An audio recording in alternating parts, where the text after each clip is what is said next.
بسم اللہ الرحمن الرحیم نحمدہ ونصلی علی رسولہ الکریم۔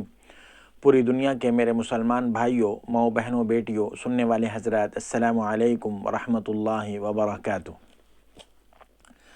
آج آپ حضرات کے خدمت میں ایک نیا سلسلہ شروع کر رہا ہوں، دنیا کے حرص، طمع، لالچ، لمبی امیدوں کے متعلق، اور احادیث نبویہ صلی اللہ علیہ وسلم کی روشنی میں آپ حضرات کے خدمت میں چند باتیں عرض کروں گا۔ دیکھیے، حرص، طمع، لالچ اور لمبی امیدیں انسان کو دنیا میں پھنسانے والی اور دنیا کا غلام بنانے والی چیزیں ہیں، اور قوت لا یموت پر قناعت کرنے سے سب سے بڑے اور قوی موانع یہی امور ہیں۔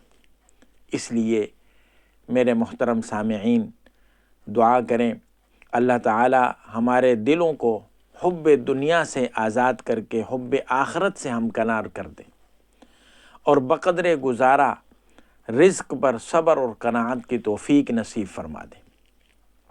ایک حدیث مبارکہ ہے، حضرت فضالہ بن عبید رضی اللہ تعالی عنہ کہتے ہیں کہ میں نے نبی علیہ الصلاۃ والسلام کو یہ فرماتے ہوئے سنا کہ مبارک ہے وہ آدمی جس کی اسلام کی طرف رہنمائی کی گئی ہے، یعنی وہ اسلام لے آیا۔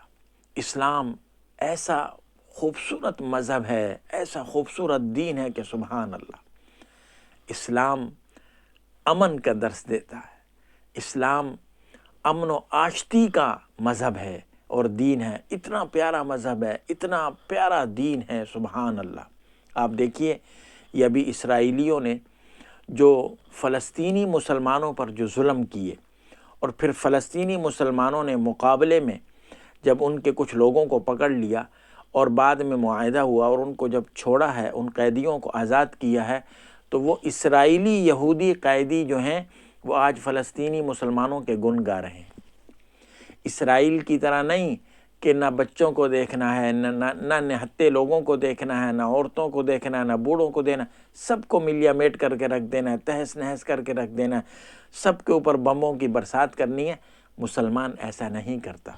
مسلمان کو تو حکم دیا گیا ہے کہ عورتوں کو کچھ نہیں کہنا، بوڑھوں کو کچھ نہیں کہنا، بچوں کو کچھ۔ ایمان اور سلامتی کا مذہب ہے، امن و سلامتی کا مذہب ہے۔ اسلام تو اتنا پیارا مذہب ہے کہ سبحان اللہ۔ اس لیے فرمایا نبی پاک صلی اللہ علیہ وسلم کی زبان مبارک سے کہ مبارک ہے وہ آدمی جس کی اسلام کی طرف رہنمائی کی گئی ہو، یعنی وہ اسلام لایا ہو اور اس کی زندگی بقدر کفایت رزق پر گزری اور وہ اس پر قانع رہا۔ اس سلسلے کی چند خوبصورت ایمان افروز احادیث نبوی آپ حضرات کی خدمت میں پیش کرنے والا ہوں۔ پہلی حدیث مبارکہ حضرت عثمان ابن عفان رضی اللہ تعالی عنہ نبی پاک صلی اللہ علیہ وسلم کا یہ ارشاد مبارک نقل فرماتے ہیں کہ ابن آدم کا دنیا کی چیزوں میں کوئی حق نہیں سوائے ان چار چیزوں کے۔ گویا آپ صلی اللہ علیہ وسلم نے دریا کو کوزے میں بند کر دیا۔ فرمایا ابن آدم کا دنیا کی چیزوں میں کوئی حق نہیں سوائے ان چار چیزوں کے، یعنی جن کو یہ چار چیزیں مل گئیں، اللہ تعالیٰ نے اس کو دنیا کفایت بقدر کفایت عطا فرما دی۔ نمبر ایک گھر جس میں وہ سکونت اختیار کرے۔ نمبر 2، اتنا کپڑا جس سے وہ اپنے سطر کو چھپا سکے۔ نمبر 3، روٹی کا ایک ٹکڑا جس سے وہ اپنی بھوک بجھا سکے۔ نمبر 4، پانی کا ایک گھونٹ، اتنا پانی جس سے وہ اپنی پیاس بجھا سکے۔ حدیث ھذا کا مقصد یہ ہے کہ ان چار چیزوں کے علاوہ دنیا میں انسان کا کوئی حق نہیں ہے۔ حق سے مراد کیا ہے؟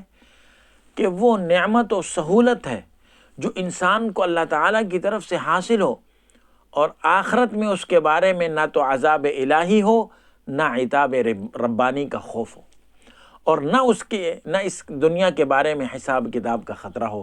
یعنی اللہ پاک ایک گھر عنایت فرما دیں جس میں یہ رہے، اتنی جو ہے سطر چھپانے کے لیے اتنا کپڑا اللہ تعالیٰ عطا فرما دے، بھوک مٹانے کے لیے اتنا رزق عطا فرما دے، روٹی عطا فرما دے، اور پیاس بجھانے کے لیے اتنا پانی عطا فرما دیں، یہ اس سے زندگی گزارے۔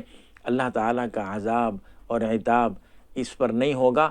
قیامت کے دن یہ آئے گا، اللہ کہیں گے ہاں بھئی کیا لائے ہو؟ اے اللہ تو نے رہنے کے لیے گھر دیا تھا اور ستر چھپانے کے لیے کپڑا دے دیا تھا اور بھوک مٹانے کے لیے اتنی روٹی دے دی تھی اور پانی دے دیا تھا، اور تمہارے پاس کچھ نہیں۔ اللہ فرمائیں گے جاؤ جنت میں۔